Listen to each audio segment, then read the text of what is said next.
আমরা বড় জামাইবাবুর বাড়ি থেকে চলে এসেছি ছোটির বাড়িতে। এখন ছোটির বাড়ি থেকে আবার আমি আর তোমার দাদা মিলে বাজারে ঘুরতে বেরিয়েছি। এধার ওধার দেখছি যে কি কিনি ছোটির বাড়ি থেকে বেরিয়ে এখন আমরা বাজারে এসেছি।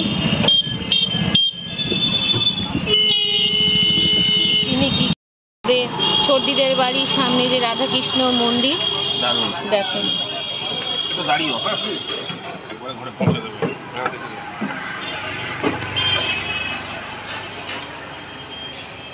এই হচ্ছে ছোটিদের বাড়ির সামনে রাধাকৃষ্ণ মন্দির।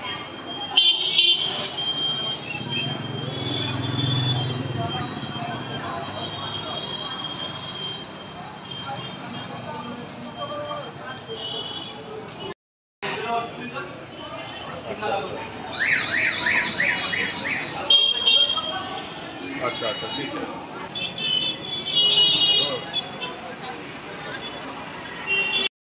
শুভ সকাল বন্ধুরা, তোমরা সবাই কেমন আছো?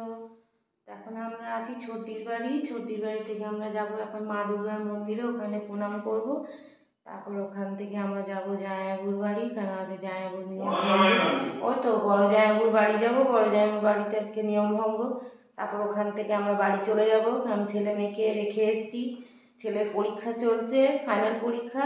আর আমি তোমার দাদা না থাকলেও প্রচণ্ড বদমাশি করে, এত বদমাশি করে যে ওকে কেউ সামলে রাখতে পারে না। তো চলো তোমাদের মা দুর্গা মন্দিরে নিয়ে যাই।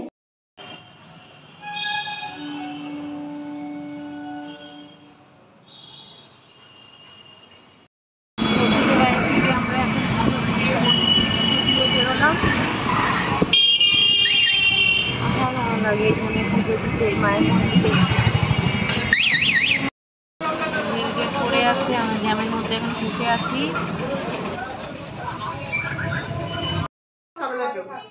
তা আমরা এখন এসছি, এটা সেজো ভাগ্নি হবে না ছোটি?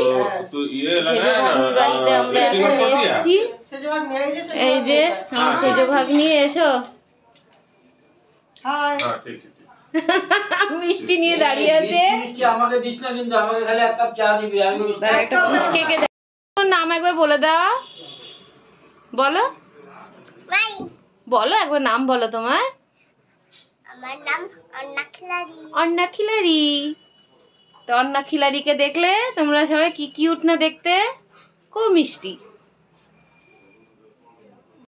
আর এখানে অভিজিৎ বসে আছে আমাদের মেজো শালির বাড়িতে, নাকি এটা না সেজো? এটা কোন শালি? কোন শালি?